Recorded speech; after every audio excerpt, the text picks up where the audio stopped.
Hi everyone, welcome to Major HS Kelsey's Balnoi Academy. Myself Reshma, I am physics faculty here. Today we will discuss physics questions. ये वो questions हैं जिसमें थोड़ा सा formula based numerical parts वाले questions को भी introduce किया गया है. जनरली हमारे जो क्वेश्चंस होते हैं वो टू टाइप्स के आते हैं. एक होता है जो एप्लीकेशन बेसिस होता है, एक वो होता है जिनको हम लोग बोलते न्यूमेरिकल है बट एक्चुअली वो प्योर न्यूमेरिकल नहीं होते, वो फॉर्मूला बेस्ड क्वेश्चन होते हैं. तो आज जो हमारे क्वेश्चन का सेट है वो कुछ उन्हीं दोनों का मिक्सचर्स है जिसमें फॉर्मूला बेस्ड क्वेश्चंस थोड़े से ज़्यादा है. तो होप ये आपके अपकमिंग एग्जाम में बहुत हेल्पफुल रहने वाले हैं. तो चलिए लेट्स स्टार्ट. ओके, तो लुक एट दिस. ये फर्स्ट क्वेश्चन से ही स्टार्ट करते हैं. देखिए फर्स्ट क्वेश्चन क्या कहता है. फर्स्ट क्वेश्चन कहता है द सम ऑफ ईएमएफ यानी इलेक्ट्रोमोटिव फोर्स. इलेक्ट्रोमोटिव फोर्स किसी भी दो टर्मिनल के बीच की वोल्टेज को बोलते हैं. And potential difference around a close loop equal zero. ठीक, किसका स्टेटमेंट है ये तो हमारे किरचॉफ्स लॉ का स्टेटमेंट है ना. किरचॉफ्स के दो लॉ हैं, एक हमारा करंट लॉ और एक होता है लूप लॉ. लूप लॉ को कुछ राइटर वोल्टेज लॉ भी कहते हैं. हालांकि यहाँ पर क्लियरली मेंशन है this is the loop, that's mean ये लूप लॉ है. इज कॉन्सिक्वेंस ऑफ, ये किस पर बेस्ड है ना, कॉन्सिक्वेंसेस यही बोलते हैं. तो जनरली क्या होता है, जो हमारा करंट वाला लॉ है वो बेस्ड है law of conservation of charge. और जो हमारा ये लूप वाला है, वोल्टेज वाला है, इसको वोल्टेज लॉ भी बोलते हैं. सॉरी. हाँ, it is based on law of conservation of energy. And law of conservation of energy हमारे डी ऑप्शन में है, that's why we will go with this. और कौन सा लॉ था ये, किरचॉफ्स लॉ था. तो होप इट इज डन. चलिए बढ़ते हैं नेक्स्ट क्वेश्चन की तरफ. नेक्स्ट क्वेश्चन है हमारा, this is our next question. Look at this. कहता है अ स्टूडेंट सर्टेन लेंथ, कोई बात नहीं, कोई नहीं, हाँ जी. A student measure certain length using a metre scale having a least count equal to 1 mm. तो which one of the following measure is more precise. सबसे पहले इमेजिन करो कि लीस्ट काउंट का मतलब क्या है. अ डिवाइस जिसका सबसे छोटा पॉइंट हो. तो 1 mm हमारे और या तो 1 mm जो होगा, अगर हम इन ऑप्शंस में देखें तो यहाँ पर 29 सेंटीमीटर थोड़ा सा बड़ा हो गया ना, और 0.925 मीटर कहीं ना कहीं थोड़ा सा अप्रॉक्स में चला गया ना, थोड़ा सा नियर में चला गया. खैर, फिर भी अगर यहाँ पर हमें कंसीडर करना हो तो this one is eliminated. And ये दोनों एलिमिनेटेड होंगे. देखिए आपका फर्स्ट वाला भी एलिमिनेटेड होगा क्योंकि it is already millimetre, it is already millimetre. 1 mm तो लीस्ट काउंट है, आप उससे नीचे नहीं जा सकते ना. और ये वाला तो बहुत ज्यादा हो गया. दैट्स वाई ए और बी डी को करा एलिमिनेट. अब हमारे पास चॉइस बची कि या तो हम बी चूज करें या हम सी चूज करें. तो if we talking about the centimetre और अ मीटर, हाँ, तो हमारा जो स्केल होता है जिसको हम परफेक्टली बोल सकते हैं इसका लीस्ट काउंट या फिर जो परफेक्ट मेजर होगा वो मीटर के टर्म में जाएगा. That's why C should be the correct answer. Okay, 0.925 वाला. चलिए अब बढ़ते हैं नेक्स्ट क्वेश्चन की तरफ. कहता है if a work done on a system और by a system is zero. Work done ही जीरो हो गया. तो इनमें से कौन सा statement for a gas kept a certain temperature is correct. Okay, option देख लेते हैं पहले. कहता है change in internal energy of a system is equal to the flow of heat in और out of the system. Before we start मैं आपको इसकी एक एक्सप्लेनेशन देती हूँ. जो हमने ना बहुत जूनियर क्लास में देखा हुआ होता है, फिर हमारी 11th क्लास में एक आइडियल गैस इक्वेशन है, वहां पर उसके बारे में डिस्कस किया होता है कि अगर मेरे पास एक बॉटल है and I put water in it और मैं उसको शेक करूं, है ना. अभी मैं कोई हीट नहीं दे रही हूँ, मैंने सिर्फ उस वाटर को शेक किया. तो होगा क्या कि वो जो वाटर बॉटल के पार्टिकल्स है उनका मोशन इंक्रीज हो जाएगा. अभी मोशन इंक्रीज होगा, that's mean the kinetic energy increases. अगर काइनेटिक एनर्जी इंक्रीज हुई है तो पार्टिकल्स का मोशन इंक्रीज हुआ है. क्योंकि काइनेटिक एनर्जी बेसिकली क्या होता है कि मोशन से, अगर कोई भी पार्टिकल्स में हम लोग मोशन के बारे में बात करते हैं, मोशन इंक्रीजिंग, तो कहीं ना कहीं kinetic energy increases. Kinetic energy increases तो वेलोसिटी इंक्रीजेस, है ना. ये दोनों आपस में कोरिलेट करते हैं ना, मोशन इंक्रीज है, वेलोसिटी इंक्रीज है, काइनेटिक एनर्जी इंक्रीज है. अब करना सिंपल एक छोटा सा काम है. जो काइनेटिक एनर्जी का सम लेंगे उसे हम हीट बोलते हैं, और अगर हम इन काइनेटिक एनर्जी का एवरेज लेंगे तो इसको हम टेम्परेचर बोलते हैं. It's clear, it's very clear. Heat can increase temperature but temperature can not increase heat. Imagine करके देखो ना, मैथ्स में आप लोगों ने सबने पढ़ा हुआ है कि जो एवरेज होता है और सम होता है ना, सम upon the number of terms is called average. तो अगर सम बढ़ेगा तो ऑटोमेटिकली आपका एवरेज इंक्रीज होगा ही होगा। इसका मतलब अगर हम यहाँ पर बात कर रहे हैं और यहाँ बात भी यही करी है कि सिस्टम जो है उसमें वर्क डन 0 है, तो इसका मतलब ये हुआ कि जो internal energy of a system है is equal to the flow of heat out of the system. That the simple complete thing. अभी यहाँ पर अगर ये क्लोज सिस्टम बोल रहा है तो आप बोलेंगे कि बाहर से तो एक्सचेंज ही नहीं हो रही, बट अगर ये क्लोज ना होता, लाइक सिस्टम ओपन होता, तब भी बाहर एक्सचेंज हो रही होती, चाहे कोई सी भी कंडीशन हो। काइनेटिक एनर्जी के सम को ही हम हीट बोलते हैं, ठीक है। तो the correct answer is a, this is the correct answer. Okay, अब बढ़ते हैं आगे, नेक्स्ट क्वेश्चन की तरफ जाते हैं। नेक्स्ट क्वेश्चन एक अच्छा सा क्वेश्चन है, और ये क्वेश्चन क्या कहता है, ये कहता है एक 10 ग्राम आइस है जिसका टेम्परेचर है -10 डिग्री सेल्सियस, ठीक है। It's mixed with 10 gram of water at a 0 degree Celsius. The amount of heat required to raise the temperature of a mixture 10 degree Celsius. तो यहाँ पर जो हीट इन्वॉल्व होगी, बेसिकली 3 हीट्स इन्वॉल्व होगी। This is Q1, Q2 and Q3। Know what is Q1? देखो होता क्या है, जब आप आइस के अंदर वाटर मिलाएंगे तो सबसे पहले जो आइस है वो मेल्ट होगी। जहां पर भी स्टेट चेंज होगी वहां पर लेटेंट हीट इंट्रोड्यूस होगी। तो this is equal to ml, that's called the one first heat.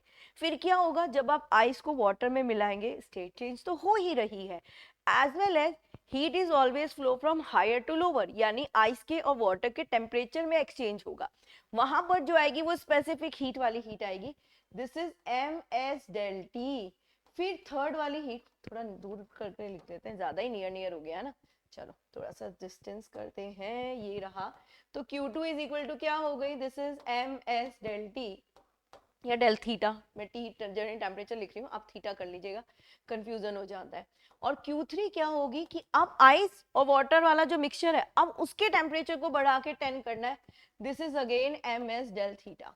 सबसे पहले Q ml वाली की वैल्यू निकालते हैं।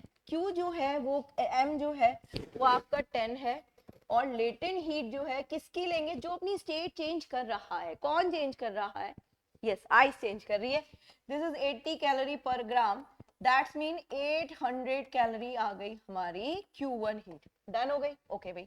सेकंड पे आते हैं, Q2 वाली हाइट, अब जो हाइट नहीं सॉरी हीट, हाँ, तो यहाँ पर जो मास लेंगे दिस इज 10 ग्राम, और स्पेसिफिक हीट जो है यहाँ आइस की लेंगे which is 0.5, and change in a temperature देखो 0 और 10, तो दिस इज योर 10, ये आ गया आपका 50, है ना, 50 कैलोरी, राइट। अब क्या है, अब आपके पास मिक्सचर हो चुका है, उस मिक्सचर को 10 डिग्री सेल्सियस तक लेकर आना है। अब मास क्या होगा, मास तो 20 हो गया भाई, 10 ग्राम आइस हो गई और 10 ग्राम वाटर हो गया, स्पेसिफिक हीट 1 हो गई क्योंकि अब वो मोल्टन स्टेट में आ चुकी है आइस। हाँ, चेंज इन टेम्परेचर जो लेंगे हम, दिस इज 10 क्योंकि 0 पर आ चुका है 10, दिस इज योर 200 कैलोरी। उठाइए तीनों को ऐड कर दीजिए, 800, 200, 1000, 1050, 1050 इज इन ऑप्शन, बिल्कुल है, ये रहा हमारे सी ऑप्शन में। दैट्स मीन इसका आंसर क्या आ गया, सी हो गया, ठीक है। चलो लेट्स मूव, बढ़ते हैं आगे, नेक्स्ट क्वेश्चन की तरफ जाएंगे। This is our next question. कहता है water is heated with a coil of resistance R connected to a domestic supply, okay. The rise of temperature of a water will depend upon, okay. अगर आप सोचो कि आपके पास ये water है ना, और ये ना कॉइल के थ्रू हीट हो रहा है, कॉइल के थ्रू हीट है, हमारे हीटर गीजर सब में कॉइल के थ्रू ही होता है, तो वहां पर क्या होगा, वो किसके ऊपर डिपेंड करेगा वाटर का टेम्परेचर, तो ये सबसे पहले तो डिपेंड करेगा कि आपने आपकी जो सप्लाई वोल्टेज है वो कितनी है, उसमें से करंट कितना पास हो रहा है और कितनी देर तक पास हो रहा है ना। दिस इज 1 2 3, तो 1 2 3 is an option, so we will go with the 1 2 3, right? This is 1 2 3, okay. हालांकि इसमें एक टाइम वाले रूल का बता देती हूँ, थर्ड वाले का इनिशियली टाइम के ऊपर डिपेंड कर रहा है, बट होगा क्या कि एक टाइम पर क्या होगा कि टेम्परेचर जो है वो बढ़ना बंद कर देगा, उसके बाद वो कांस्टेंट रहेगा, that is the long phase, थोड़ा सा लंबा फेज जाएगा वो। अगर फिर भी आपकी सप्लाई कंटिन्यूस चल रही है then your water converted into a gas state. तो जनरली हमारे गीजर्स में वो वाली स्टेज आ नहीं पाती। क्यों नहीं आ पाती? क्योंकि वहां पर एक टर्म होता है ना, that is auto cut.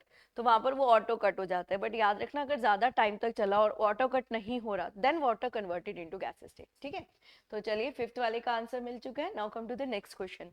The loudness of a sound depends upon. Actually जो लाउडनेस है वो इंटेंसिटी पे डिपेंड करती है ना। इंटेंसिटी का मतलब क्या होता है? द एनर्जी डिस्ट्रीब्यूशन, कितना एनर्जी पर यूनिट उसने डिस्ट्रीब्यूट करा, यही डिफाइन करती है लाउडनेस। और जो इंटेंसिटी है वो सिर्फ और सिर्फ एक फैक्टर पे डिपेंड करती है, दैट इज एम्पलीट्यूड।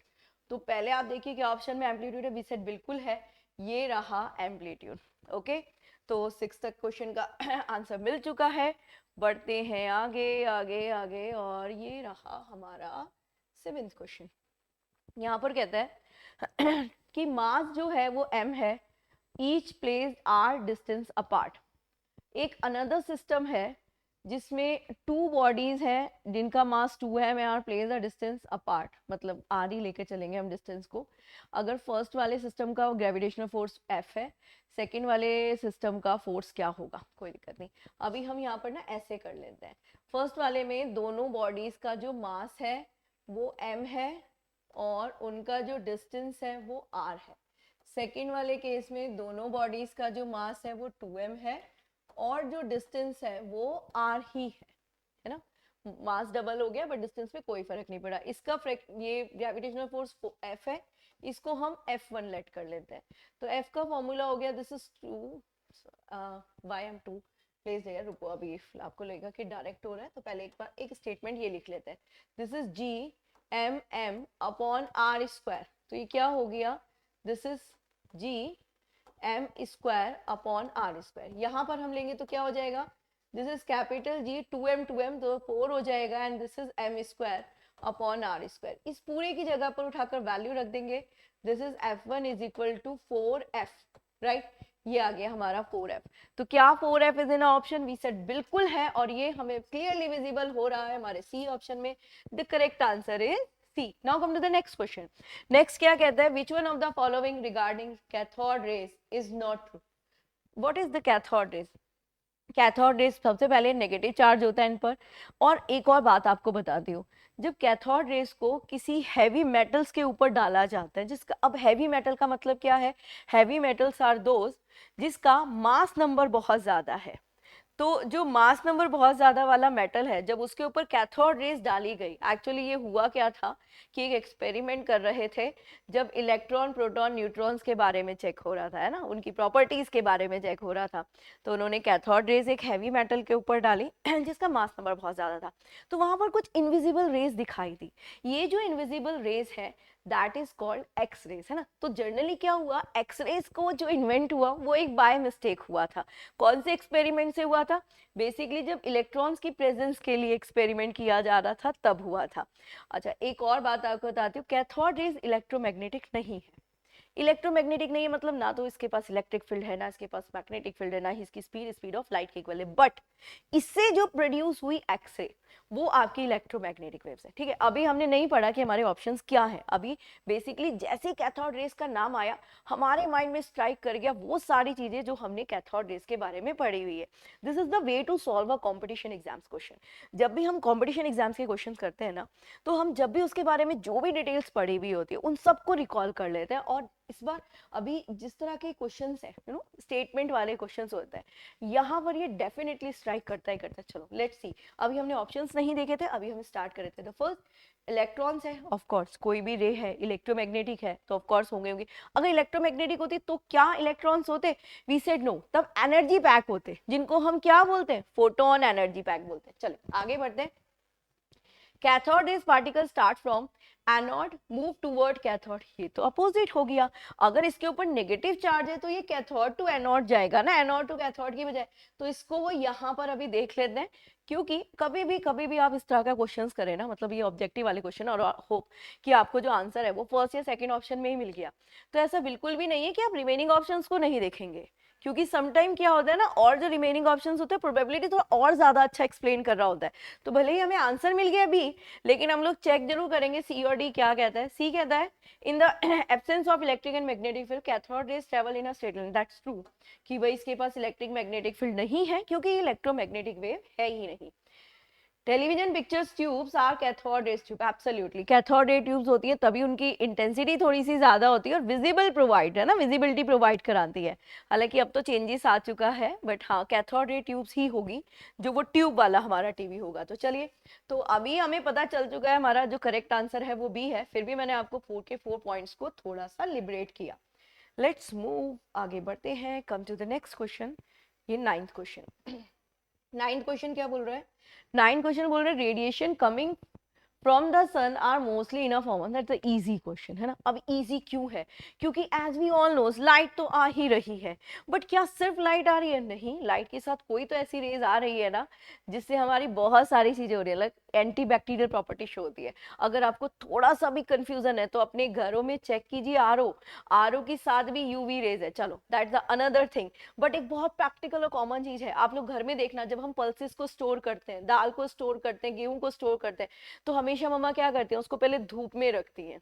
हाँ, और अगर हमें क्लोथ्स रखने होते हैं ना नेक्स्ट सीजन के लिए, तो वो भी हम पहले धूप लगाते हैं। और ये सारी चीजें छोड़ो, एक न्यूली बॉर्न बेबी है ना, वो भी जब बॉर्न होता है बिल्कुल न्यूली, तो उसको भी एंटीबैक्टीरियल प्रॉपर्टीज के लिए एक यूवी रेडिएशन के कांटेक्ट में रहना होता है। इसका मतलब यूवी रेडिएशन जब भी आपके पास आ रहा है, जो सनलाइट से आ रहा है, उसके साथ इंफ्रारेड रेडिएशन भी है ना। अब इंफ्रारेड रेडिएशन क्या होता है? जो आपका स्पेक्ट्रम था उसमें सबसे पहले होता है इंफ्रारेड वाला, दैट्स मीन इसकी जो वेवलेंथ हो गई वो क्या हो गई? शॉर्ट वेवलेंथ है।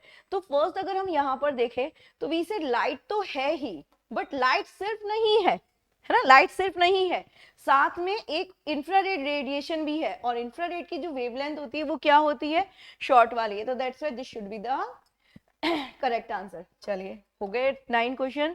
नेक्स्ट क्वेश्चन की तरफ आ जाते हैं, ये रहा हमारा नेक्स्ट क्वेश्चन। देखते हैं क्या कहता है। कहता है which of the followings are the characteristics of electromagnetic waves. अरे ये तो हमने अभी डिस्कस किया था। इलेक्ट्रोमैग्नेटिक वेव्स इलास्टिक होती है? No, it's not mandatory, rarest elastic होती है, that's mean a wrong statement.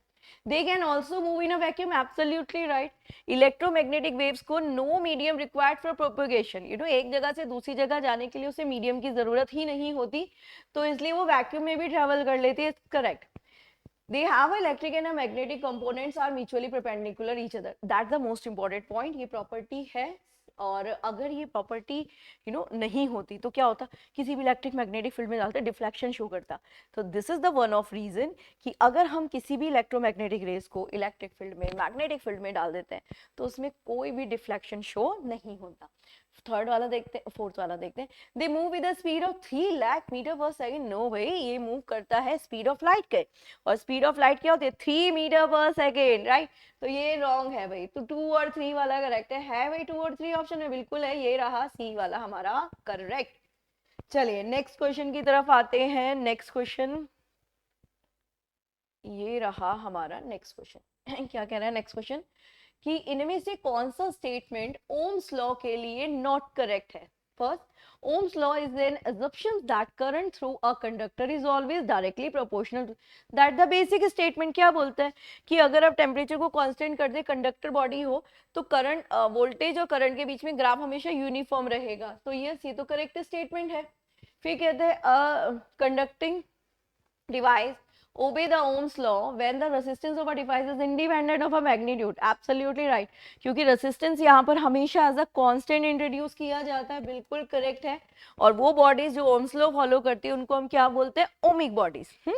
Next पर आते हैं, a conducting material obey Ohm's law when the resistance of a material is independent the magnitude and the direction of applied electric field. बिल्कुल ठीक है, electric field vector quantity है, direction पे तो depend करेगी ही करेगी।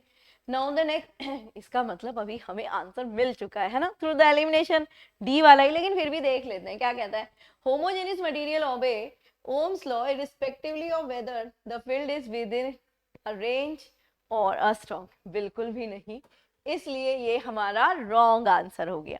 ऑफ कोर्स यार homogeneous है, but you know this depends upon the several things, बहुत सारी चीजों पर डिपेंड करता है ना, कि मटेरियल क्या होगा एंड है ना, और द फ्लोइंग रेट क्या होगा, क्योंकि क्या होता है ना, मीडियम के अकॉर्डिंग रेसिस्टेंस इंट्रोड्यूस होगा, मीडियम के अकॉर्डिंग वोल्टेज का फ्लो चेंज होगा। हाँ, तो दैट्स वाई ये वाला उतना करेक्ट नहीं है, मतलब और सब ऑप्शंस में ये वाला बिल्कुल करेक्ट नहीं होगा। नेक्स्ट पर आते हैं, a car start from Bengaluru, suppose this is Bengaluru, यहाँ से कार स्टार्ट हो गई भाई, ये 50 किलोमीटर स्टेट जा रही है टूवर्ड साउथ, चलो ये चली गई साउथ के लिए, ये हम साउथ ले लेते हैं, immediately turn and return to Bangalore, okay भाई वापस से आ गई, the time taken for which round is 2 hour, the magnitude of average velocity, वैसे बहुत इजी नहीं है, हम लोग क्या बोलते हैं, वेलोसिटी क्या होता है, डिस्प्लेसमेंट अपॉन टाइम, यार डिस्प्लेसमेंट तो जीरो हो गया, बेंगलुरु से आई, कहाँ थी, नहीं सॉरी, कहाँ से आई, एक कार स्टार्ट हुई बेंगलुरु से, चली थी साउथ की तरफ, और फिर वापस से लौट के बेंगलुरु का आ गई, दैट्स मीन डिस्प्लेसमेंट जीरो, आगे बात ही नहीं करनी है, डिस्प्लेसमेंट जीरो है तो वेलोसिटी भी एवरेज वेलोसिटी जीरो होगी, क्योंकि एवरेज वेलोसिटी क्या होता है, total displacement upon total taken time, तो डिस्प्लेसमेंट जीरो हो गया, that's why considerable as a zero, तो इसको बहुत ज्यादा सॉल्व करने की तो जरूरत ही नहीं है। 13 क्वेश्चन भी देख लीजिए, light rays move in a straight line, absolutely right, but through the optical prism they can move over any zigzag path, because that's a very important point, light हमेशा स्ट्रेट ट्रेवल करती है, बिल्कुल करती है, लेकिन जब हम ऑप्टिकल फाइबर के अंदर बात करते हैं तो इसका पाथ जिगजैग होता है, तो जिगजैग पाथ इसलिए होता है क्योंकि अंदर कर रही होती है टीआईआर, टीआईआर का एप्लीकेशन है आपका ऑप्टिकल फाइबर है ना, जो 100% डाटा यूज करता है, तो the holes through the fibres are extremely fine, ऐसा तो कुछ नहीं है, the light rays are absorb in entirety and relieve the exact, no ऐसा भी नहीं है, स्कैटरिंग ऑफ अ लाइट, अगर बिल्कुल भी नहीं, स्कैटरिंग होता ही नहीं है, टीआईआर होता है, तो successive total internal reflection, absolutely right, TIR बिल्कुल करेक्ट आंसर है ना, पढ़ा हुआ भी आप लोगों ने ना, टीआईआर का एप्लीकेशन है ऑप्टिकल फाइबर, मेडिकल फील्ड में यूज किया जाता है, जब भी कहीं ना क्या बोलते हैं, इन्फॉर्मेशन जा रही है, इन्फॉर्मेशन का मतलब कुछ वेव्स फॉर्म में ट्रेवल कराना, फॉर एग्जाम्पल मेडिकल ट्रीटमेंट है हमारी बॉडी के अंदर, बहुत सारी रेज डालनी है बॉडी के अंदर,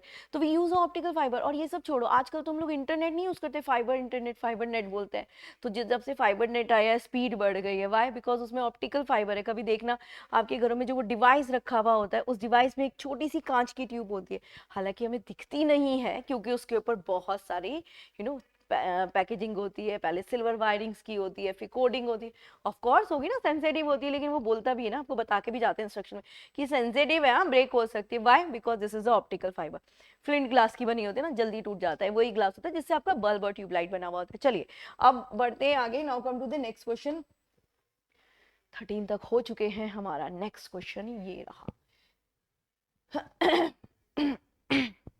कहता है let there be an object having a some chemical in it, okay, कुछ केमिकल है किसी ऑब्जेक्ट के अंदर, it start moving with a uniform velocity, okay, a chemical reaction start happening, in this case which of the following statement is or are true।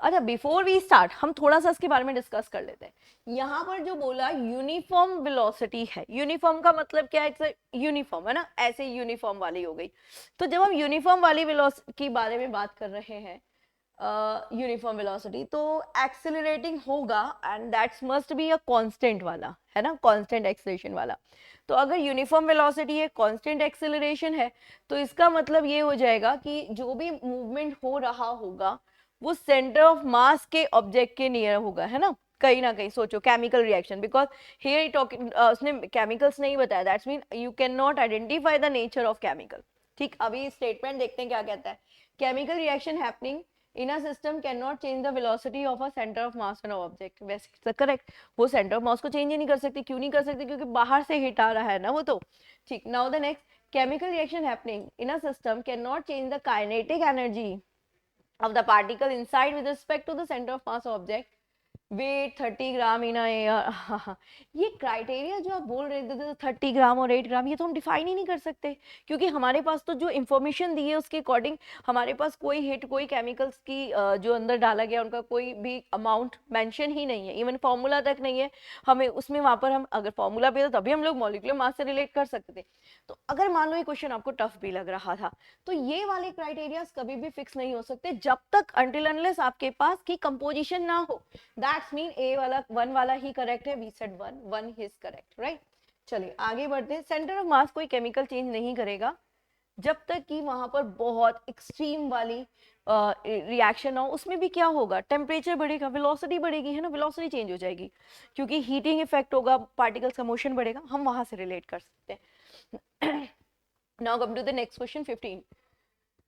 The temperature of a plate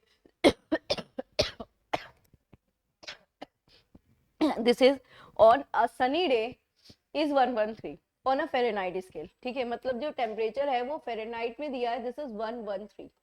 okay, अब बोलते हैं the kelvin scale reading of the temperature, that mean the simple thing है, ये आपको Fahrenheit में दिया हुआ है, आपको उसको उठा के केल्विन में चेंज करना है। तो रिलेशन क्या होता है, this is f minus 32 upon 180 is equal k minus 273 upon 100। अभी सॉल्व कर लेते हैं, वैल्यू सब्स्टिट्यूट करते हैं।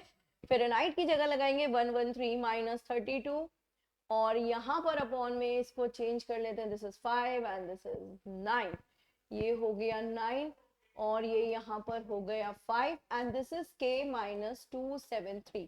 सॉल्व करते हैं, दिस इज 1135 है तो 1135, this is 5 3 15, carry 1 6 and this is 5। क्या कर रहे हैं हम लोग, पहले माइनस करते हैं ना, इजी। 113 में से 32 को माइनस कीजिए फर्स्ट, दिस इज 1 और 11 है ना, और 3 हो गया आपका 81। ठीक है, अब 81 आया, इसको मल्टीप्लाई अभी, यार ये तो इजी हो गया ना, 5 अपॉन 9, तो 9 9 जा 81 ना, 9 5 जा 45, 45 is equal to k minus 273 और ये 273 में प्लस कर देंगे 8 और ये आ गया आपका 1 और दिस इज 318, बिल्कुल है हमारे ए ऑप्शन में, राइट। ये रिलेशंस हैं, ये रिलेशंस थर्मोमीटर स्केल्स के हैं, कोशिश कीजिएगा रिलेशंस वाइज ही लर्न करने का क्योंकि समटाइम इसमें वैल्यूज बेसिस भी क्वेश्चन आ जाता है। Okay, now come to the next question. कहते हैं compare the audible sound waves ultrasound waves have. Okay, आपके पास ऑडिबल साउंड है, अल्ट्रासाउंड है। फर्स्ट हमें डिफरेंसेस क्या पता है इसका, जो ऑडिबल वाली है उसकी फ्रीक्वेंसी जो है वो 20 हर्ट्ज टू 20 किलो हर्ट्ज है, हाँ, और जो अल्ट्रासाउंड वाली है उसकी 20 किलो हर्ट्ज या उससे ज्यादा, यही होता है। तो अभी इनको कंपेयर कर रहे हैं, high speed higher frequency longer wavelength and both are higher speed and higher frequency.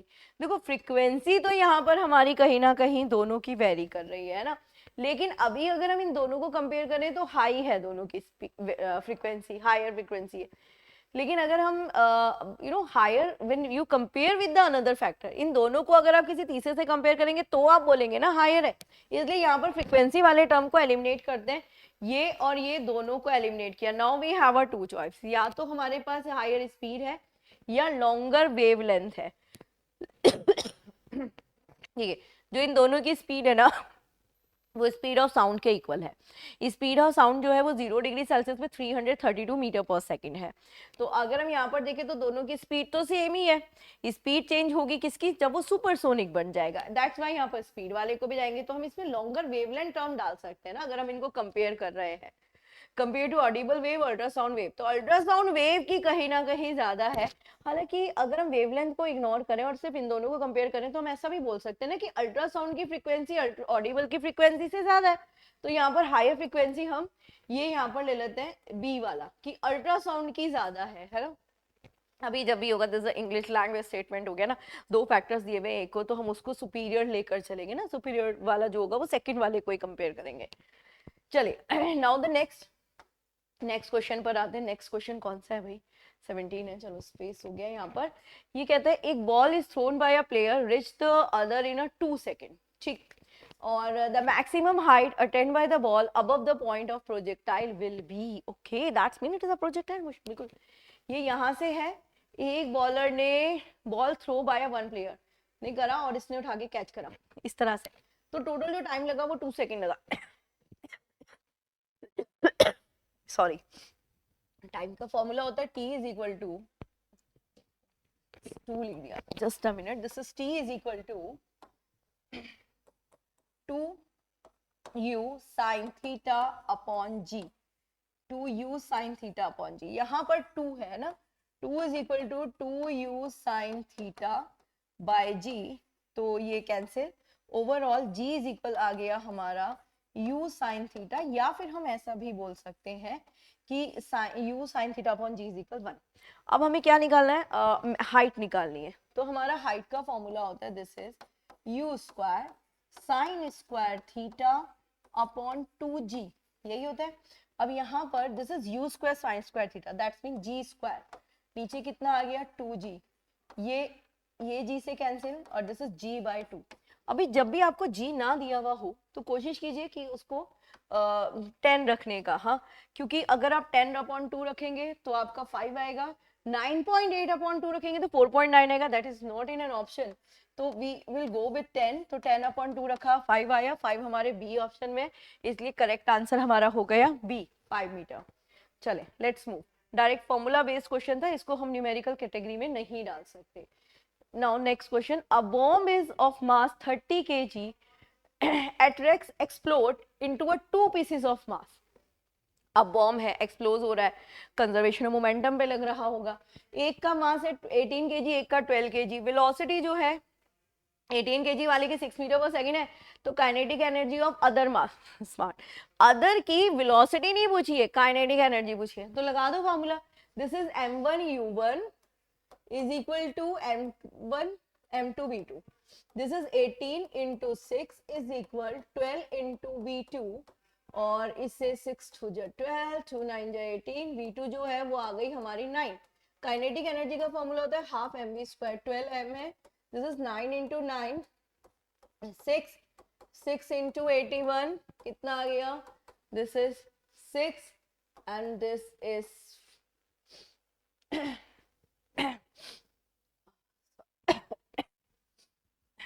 तो इसका जो आंसर आ गया, क्या लिख दिया मैंने, दिस इज 6 8 जा 48 होता है, दिस इज 48, तो करेक्ट आंसर हो गया 486 joule, and it is our B option. पहले कंजर्वेशन ऑफ मोमेंटम वाला फॉर्मूला लगाया, m1u1 is equal to m2u2 और m1v1 is equal to m2v2, और फिर उसके बाद में half m v square kinetic energy का फॉर्मूला लगाया। ओके चलिए अभी बढ़ते हैं नेक्स्ट क्वेश्चन की तरफ। Next a particle perform a uniform circular motion of an angular momentum L, angular momentum दिया हुआ है आपको L, if the frequency of a particle's motion is double, frequency को डबल कर दिया गया तो, और काइनेटिक एनर्जी को हाफ कर दिया गया, तो बताइए क्या होगा एंगुलर मोमेंटम। तो इसका मतलब बिल्कुल क्लियर हो गया कि जो आपका एंगुलर मोमेंटम है आपको पहले उसका फॉर्मूला निकालना है फ्रीक्वेंसी और काइनेटिक एनर्जी के फॉर्म में, तभी तो आप उसमें बता पाएंगे ना कि भाई अगर ये चेंज हुआ है तो चेंज कैसे होगा। तो बहुत ईजी सा होता है, देखो होता क्या है, एंगुलर मोमेंटम जो है ये इज इक्वल है आपका आई ओमेगा, राइट, इनर्शिया हो गया और ये आपका एंगुलर वेलोसिटी हो गई। अब यहाँ पर सॉरी फ्रीक्वेंसी जो है वो इज इक्वल है ओमेगा अपॉन 2 पाई, है ना, तो ओमेगा इज इक्वल टू आ गया आपका दिस इज 2 पाई एफ ना, डन हो गया। इसका मतलब क्या हुआ, अब हमारा फ्रीक्वेंसी का तो रिलेशन डन हो गया, अब हमें काइनेटिक एनर्जी वाला भी देख लेते, तो kinetic energy is equal to होता है हाफ आई ओमेगा स्क्वायर, ठीक है। अब इससे हम क्या करेंगे, इससे हम आई की वैल्यू निकाल लेंगे, आई की वैल्यू हमारी कितनी हो जाएगी, मैं इसको के ले लेती हूँ, this is 2k upon omega square, तो ये हमारी वैल्यू आ गई आई की और ये हमारी वैल्यू आ गई ओमेगा की, लेट्स सब्स्टिट्यूट इट हियर, तो L इज इक्वल टू कितना आया, this is 2k upon omega square upon this is 2 pi F,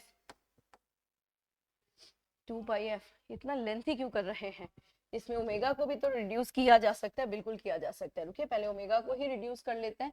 यहाँ पर ये हमारा आ गया आई की जगह हम रखेंगे this is 2k upon omega square and this is omega, ये यहाँ कैंसिल, तो ओवरऑल आपकी वैल्यू आ गई 2k upon omega and 2k और ओमेगा की वैल्यू आ गई दिस इज 2 पाई और ये फ्रीक्वेंसी, ओवरऑल ये आ गया आपके काइनेटिक एनर्जी अपॉन एफ पाई, है ना, एफ इज योर फ्रीक्वेंसी है। अब यहाँ पर देखिए क्या बोल रहा है, नाउ कहता है फ्रीक्वेंसी जो है वो डबल कर दी, फ्रीक्वेंसी को डबल कर दिया यानी दिस इज 2f कर दिया, और काइनेटिक एनर्जी को हाफ कर दिया, this is kinetic energy half करा अपॉन 2 यहाँ पर आया, तो ये 4 हो गया ना, तो दैट इज कितना आ गया, this L is equal to, अब अगर हम यहाँ पर ले this is k upon l dash लेंगे इसको, f पाई इंटू 4, तो दैट इज योर l, तो l dash is equal to l by 4 हो गया ना न्यू वाला, this is l by 4, that is D option, right. समझ में आ गया होगा आप लोग का ये, this is the way. Substitute करने का आपका अपना अलग मेथड हो सकता है, बेसिक जो इन्फॉर्मेशन है वो ये वाली है कि आपने एंगुलर मोमेंटम को फ्रीक्वेंसी और काइनेटिक एनर्जी की फॉर्म में कहीं ना कहीं वो इंट्रोड्यूस कर दिया ना, दैट्स वाई। तो जब भी कोई फॉर्मूला आए, जब भी कोई क्वेश्चन आए, तो जो भी आपके पास टर्म दिए हुए हो, आपका जो फॉर्मूला है वो उसी की फॉर्म में होना चाहिए। डन, चले लेट्स सी नेक्स्ट में बढ़ते हैं। If the radius of earth were shrink by a 1% and mass remaining the same and the acceleration of a gravity of a earth surface would be, मतलब की बात g में कितना changes आएगा अगर रेडियस जो है वो 1% हो जाए तो, ठीक है। चलो सॉल्व करते हैं इसको सॉल्व करने के लिए स्पेस की जरूरत होगी, तो होप ये वाला आप लोगों ने नोट डाउन कर लिया होगा। इस वाले स्पेस को यूटिलाइज कर लेते हैं देखते हैं क्या बोलता है ये। हाँ सॉल्व करते हैं। ये वाला क्वेश्चन देखकर शायद कुछ याद आया होगा, ये है परसेंटेज एरर वाला क्वेश्चन। सबसे पहले जिन दो के बारे में बात कर रहा है, रेडियस और ग्रेविटेशन, उनके बीच में रिलेशन होना चाहिए, तो हमारे पास ये बेस्ट रिलेशन है। Why we said this is best? This is best because जिन टू टर्म्स के बारे में बात करें उसके अलावा जितने भी दो टर्म्स हैं वो must be a constant, capital G का कांस्टेंट, मास कांस्टेंट, इसलिए ज्यादा टेंशन नहीं लेनी। अब कहता है कि जो रेडियस है वो 1% श्रिंक हो गई, कम हो गई, तो जो न्यू रेडियस हमारी आएगी दैट इज 1% लेस कर दो, this is r minus 1% of r। तो यहाँ ना एक जो बहुत इंपॉर्टेंट पॉइंट है वो ये है कि कैलकुलेशन करने में कभी भी 99 को पॉइंट में भी आंसर आए तो उसको कभी 100 राउंड ऑफ मत करना, क्योंकि जब भी आप राउंड ऑफ करेंगे तो वैल्यूज में चेंजेस आएगा। होप इट इज डन, यहाँ पर समझ में आ गया r डैश। नाउ अब हम न्यू वाला फॉर्मूला लिखेंगे, दिस इज g डैश। अभी क्या करना है ना, दोनों को ना रेशियो में ले लो, दिस इज g m अपॉन r square upon g dash g और m upon this is r dash square. अभी r डैश क्या है हमारा 99 r square into 99 upon 100 into 100, यही हुआ ना? बिल्कुल हुआ। ये इससे कैंसिल, ये इससे कैंसिल, 100 100 अपॉन में चला गया, तो this is g upon g dash is equal 100 100 upon में जाएगा, दिस 1 2 3 4 और यहाँ पर 99 मल्टीप्लाई 99। जो मेन पॉइंट है ना वो आपको बताना चाह रही हूँ। इसमें क्या है ना, जब भी आप इस तरह का क्वेश्चन करेंगे तो परसेंटेज एरर वाले क्वेश्चन में the loop hole point, that is the most important point जिसको आप लोगों को नोट डाउन कर लेना है। जब भी आप रेशियो निकाल रहे हैं, the dash term is always come upward. हाँ, जो भी चेंजेस टर्म है वो हमेशा कहाँ आना चाहिए? अपवर्ड आना चाहिए। तो उल्टा आ रहा है, इसमें जी डैश अपॉन में आ रहा है, तो करना सिंपल इतना है, आप क्या करें, इसको रेसिप्रोकल कर दें, तो जी डैश अपॉन जी कर दें। अब ऐसा नहीं है कि आप सिर्फ एक साइड में रेसिप्रोकल करेंगे, दूसरी साइड में नहीं, आपको दूसरी साइड में भी रेसिप्रोकल करना पड़ेगा। तो ये क्या हो गया, 99 इंटू 99 अपॉन 100 इंटू 100। नाउ जब भी आप ऐसे रेसिप्रोकल करेंगे, रेसिप्रोकल करने के बाद यहाँ पे ना उल्टा हुआ है, यहाँ पर दिस इज 100 अपॉन में हो जाएगा, यहाँ 99 इंटू 99 है और यहाँ पर 100 है, 100 इंटू 100। तो यहाँ पर जब रेसिप्रोकल करेंगे तो ये रेसिप्रोकल में आपका 100 इंटू 100 ऊपर आ जाएगा और 99 इंटू 99 नीचे आ जाएगा। ठीक है, अब करना क्या है, क्योंकि परसेंटेज एरर है तो बोथ साइड -1 तो करना ही पड़ेगा, बिल्कुल करना पड़ेगा, और क्योंकि परसेंटेज में निकालना है तो इंटू 100 करना ही पड़ेगा। तो overall the role of calculation जो आप सॉल्व करेंगे, आपका जो आंसर आएगा वो आएगा 2%। अब वी या 2%, तो यहाँ पे दो है, एक डिक्रीजेस और एक इंक्रीजेस। वैसे तो बताने की जरूरत नहीं, लेकिन फिर भी आप जज कर पाएंगे कि जो ग्रेविटेशन है वो रेडियस के इनवर्स प्रोपोर्शनल है। अगर आप रेडियस को कम करेंगे तो ग्रेविटेशन बढ़ जाएगा, दैट्स मीन आंसर आएगा सी वाला, इंक्रीजेस। चलिए आगे बढ़ते हैं और नेक्स्ट क्वेश्चन की तरफ बढ़ते हैं। नेक्स्ट क्वेश्चन है, इट इज अवर 21 क्वेश्चन। क्या कहता है, a projectile can have a same range. ठीक है भाई, सेम रेंज है of a two angle of projection if T1 and T2 of a time flight, then the product of T1 and T2 is directly proportional to। वैसे इसका direct answer भी हम बता सकते हैं कि ये जब भी जो टाइम का प्रोडक्ट है अगर रेंज सेम है तो this is in a concept, इसको हम कॉन्सेप्ट में रीड करते हैं। तो हम हमेशा ये बोलते हैं कि अगर रेंज सेम है तो उनके जो टाइम का प्रोडक्ट होगा वो हमेशा रेंज के ही डायरेक्टली प्रोपोर्शनल होगा, ठीक है। अगर आप नहीं चाहते इसको सॉल्व करना चाहते हो, हालांकि ये आपकी एनसीईआरटी का डायरेक्ट स्टेटमेंट है, तो it is directly proportional to see आपकी रेंज का होगा। फिर भी if you want to solve, अगर आप सॉल्व करना चाहते हो तो मैं थोड़ा सा इनिशिएट कर देती हूँ ताकि आप लोग अपने लेवल पे सॉल्व कर पाए। क्या करें, रेंज का फॉर्मूला लगाएं। रेंज का फॉर्मूला होता है this is u square sine 2 theta upon g, है ना।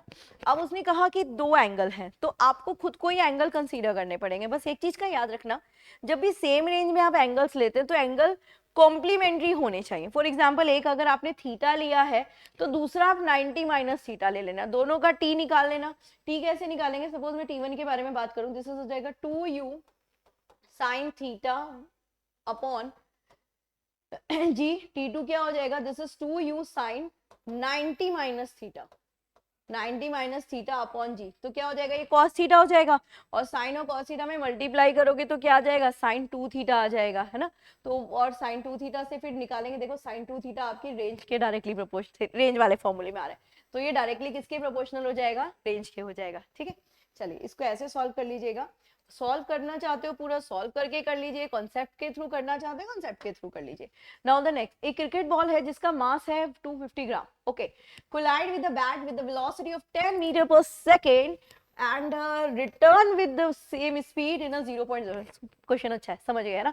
मतलब एक बॉल आई बैट पर और बैट ने उसको मार दिया, बैट ने उसी स्पीड से मारा, मतलब ओवरऑल क्या मतलब है, बैट ने ना सिंपल टच ही किया है, तो जिस वेलोसिटी से आ रही उसी वेलोसिटी से वापस चले गई, चेंज क्या आया होगा, डायरेक्शन का आया होगा। तो इनिशियल वेलोसिटी हो गई आपकी 10, फाइनल वेलोसिटी हो गई माइनस का 10 मीटर पर सेकेंड, टाइम हो गया 0.01 सेकेंड, ठीक है, और मास दिया हुआ था, निकालना था फोर्स, तो फोर्स का फॉर्मूला तो एम होता है, बिल्कुल इसमें एम लगाएंगे, मास इनटू एक्सेलरेशन, लेकिन एक्सेलरेशन कहाँ है ही नहीं, निकाल लो। कौन सी इक्वेशन लगेगी, टाइम दिया हुआ है आपको, कोई सी भी इक्वेशन लगा लो, आपकी मर्जी। और v भी है, u भी है आपके पास, v square equal to 2 square, acceleration निकालना है तो फर्स्ट लगा देना, v is equal to u plus a t, this is u plus a t, इसमें लगा लेते हैं, या हम ये वाले भी लगा सकते हैं, v square is equal to u square plus 2as, लेकिन हमें डिस्टेंस नहीं गिवन है ना, यही लगाएंगे, v is equal to this is u plus a t. जब हम इस वाली इक्वेशन में लगाएंगे तो v वाला टर्म हो गया माइनस का 10, दिस इज 10 ही था ना, हाँ, प्लस का a इंटू टी है 0.01, ये हो जाएगा आपका यहाँ पर this is 20 upon 0.01, this is your acceleration 20, that is 2, बहुत ज्यादा आ रहा है लेकिन इट्स ओके। अच्छा, ये ग्राम में भी तो दिया हुआ है, इसको भी तो केजी करना है, ठीक है।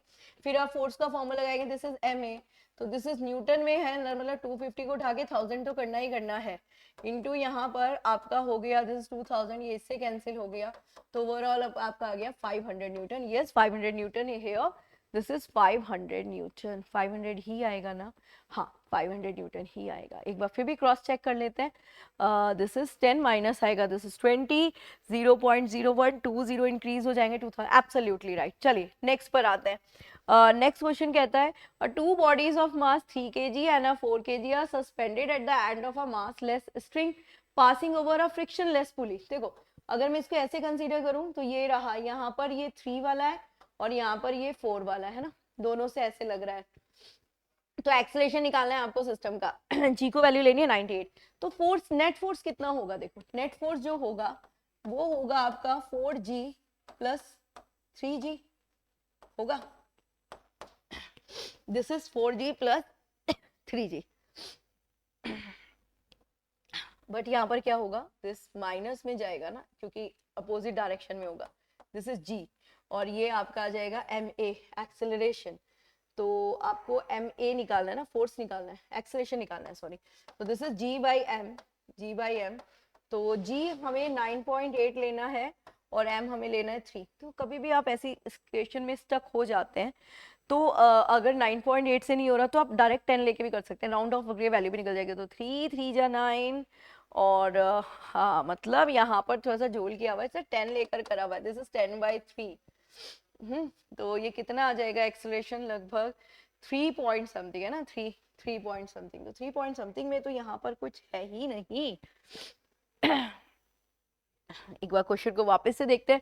टू बॉडीज हैं जिसका एक का मास है 3 kg, दूसरे का मास है 4 kg। सॉरी हाँ जी, फिर भी देख लेते हैं इसमें क्या कहता है। एक का मास 3 kg और एक का 4 kg। वैसे ऑब्वियसली ना जो 4 kg वाला मास होता है वो थोड़ा सा लेंथी होता है, तो 4 kg जो है वो नीचे की साइड में जा रहा होगा, बिल्कुल जा रहा होगा। दिस इज 4 kg और 3 ग्राम में है, ग्राम इन इट्स kg, तो हमने g लगाया। Of course we talking about the net force, तो फोर्स जो होता है वो m1 m2 होता है, दैट्स वाई 7। और नो इट इज ऐड, क्योंकि यहाँ पर क्या हो रहा है ना दोनों का, ठीक है, it is add. This is 7g, यहाँ थी मिस्टेक, दिस इज 7g। और 7g बोले तो ये यहाँ पर हो गया आपका, है ना। दिस इज इंटू 7 कर देते हैं, इट्स ओके, इंटू 7 करते हैं, 70 कर लेते हैं, नाउ इट्स ओके, है ना। तो अब अगर इसको सॉल्व करेंगे तो कितना आ जाएगा, 2 j 6 ना। और 2 के बाद यहाँ पर देखेंगे, दिस इज 3 2 जा 6 1 और 0, या फिर आप 9.8 से भी निकाल सकते हैं। दिस 2 पॉइंट समथिंग, अभी भी पॉइंट का एरर है, इसका मतलब कहीं ऑप्शन के किसी पॉइंट में प्रॉब्लम है। फिर भी आप नियरेस्ट ऑप्शन देखें तो दिस इज 24 पॉइंट समथिंग, हम इसी को कंसीडर कर लेते हैं ना, क्योंकि वैल्यू ऑलमोस्ट सेम आ रही है। ओके, लेट्स सी क्या होता है। नेक्स्ट पर चलते हैं ऑप्शन में, कई बार ऐसे क्वेश्चंस भी स्टक होते ही हैं। अभी एक और क्वेश्चन है इसी स्लाइड का, ये वाला क्वेश्चन देख लेते हैं। यहाँ पर आते हैं। अभी भी मेरे क्वेश्चन में यही लग रहा है कि इसमें जो ऑप्शंस दिए हैं वो इतने नियर वाले कैसे दे देते हैं, बट ठीक है, अभी दिया है तो दिया है, और यू कांट डू एनीथिंग, आप कुछ नहीं कर सकते। But when the resultant force mg plus mg, चलो ठीक है, 4 5 6 7 7 भी ठीक है। चलिए नेक्स्ट क्वेश्चन पे ही बढ़ लेते हैं। A drum of radius r mass m roll down without the slipping along a inclined plane of angle theta, तो फ्रिक्शन फोर्स निकालना है। वैसे यहाँ पर जब भी आप इंक्लाइंड प्लेन के बारे में बात कर रहे होते, क्योंकि यहाँ पर न्यूमेरिकल टर्म में नहीं दिया है, तो उसमें बोला कि ये डिसिपेट करेगा energy as a heat. Heat वाला क्वेश्चन अभी नहीं होगा क्योंकि इंक्लाइनेशन मोशन में है, तो इंक्लाइंड मोशन से रिलेट कराया। Decrease the rotational motion, friction क्या करेगा, decrease the rotational motion and translate the motion, convert the translation motion to the rotational energy, that is the most appropriate option ना। इसको solve कर सकते थे हम, बट यहाँ पर न्यूमेरिकल के फॉर्म में नहीं था, यहाँ जो ऑप्शन थे वो स्टेटमेंट फॉर्म में थे। नेक्स्ट क्वेश्चन पर आते हैं, क्या कहता है नेक्स्ट क्वेश्चन।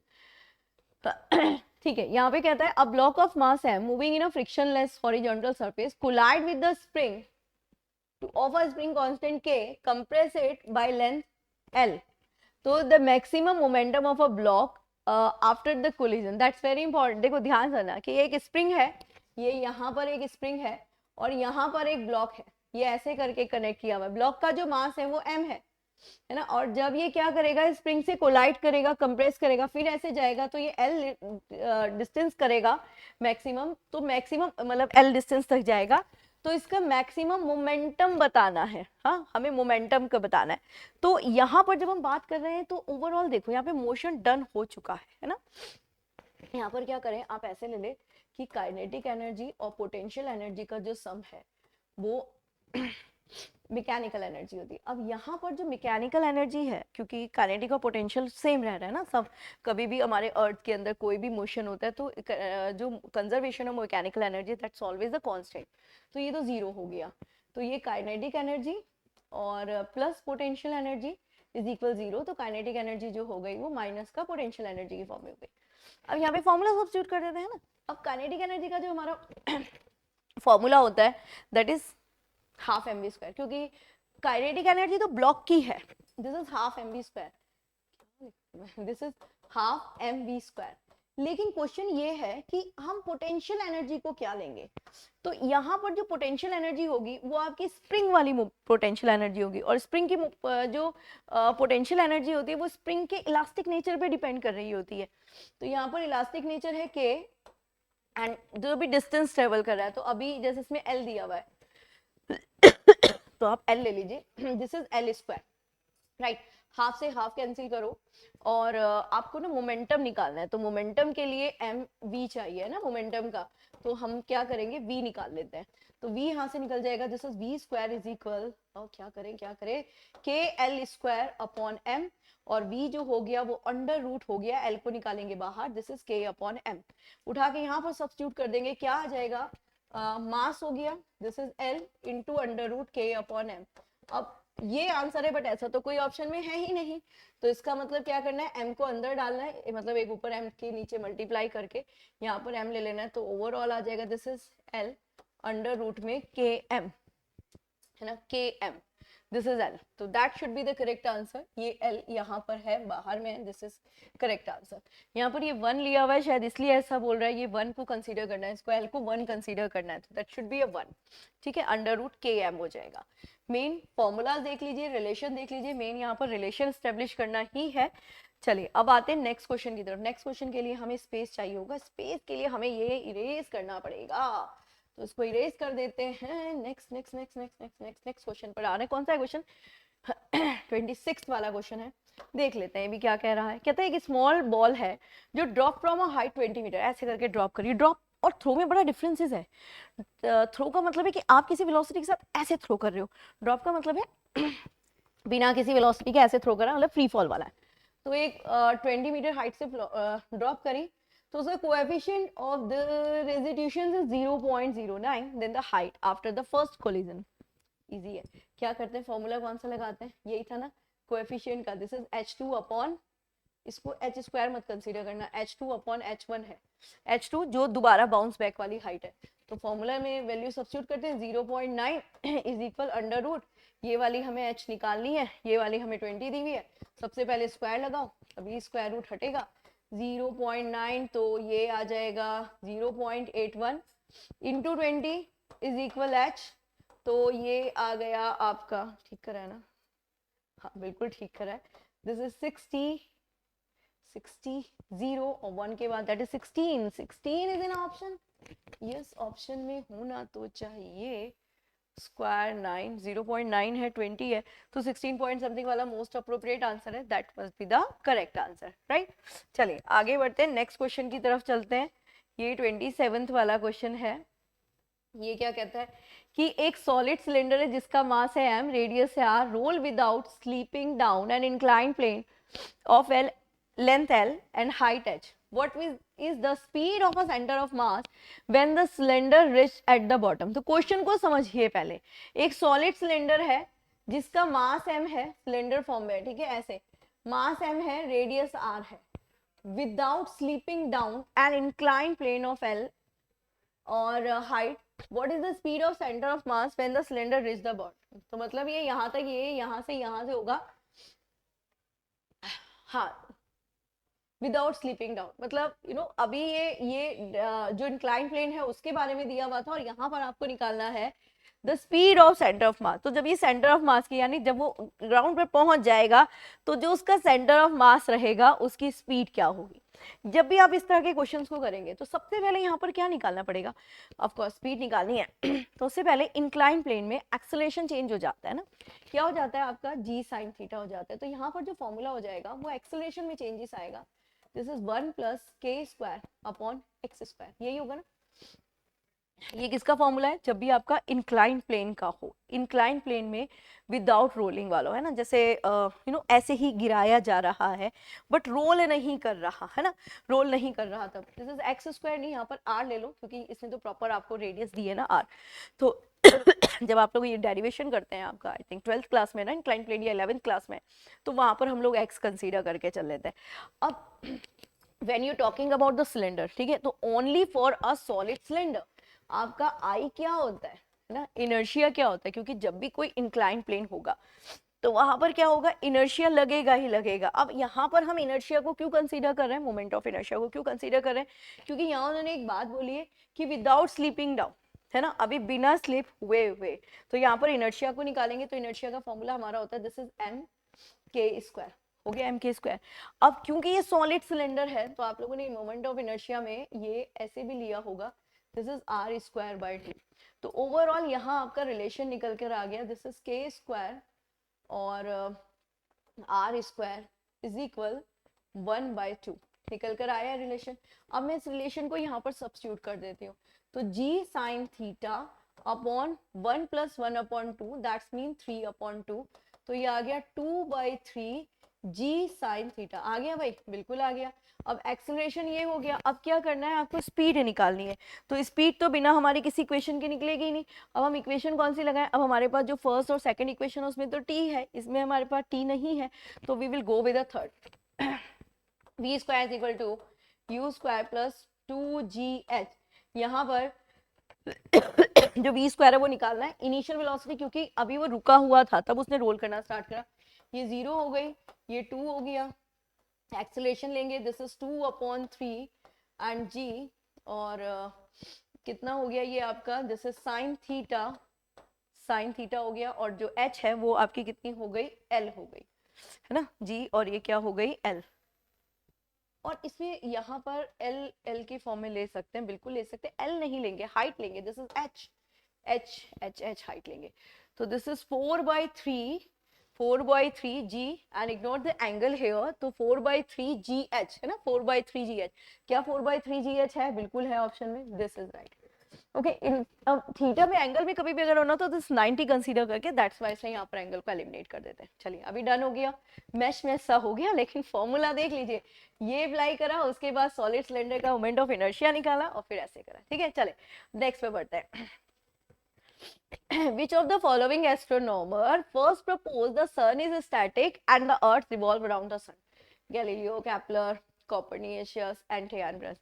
वैसे तो ये डायरेक्ट है ना, लेकिन इसमें एक बात आपको बताती हूँ, जो कैप्लर्स थे ना उन्होंने प्लैनेट के मोशन पे रूल दिया था, उन्होंने सन के बारे में नहीं बताया था कि सन स्टैटिक है, प्लैनेट चारों तरफ घूम रहे हैं, उन्होंने कहा था जब प्लैनेट घूम रहे हैं यानी कैप्लर्स को तो हटा दो।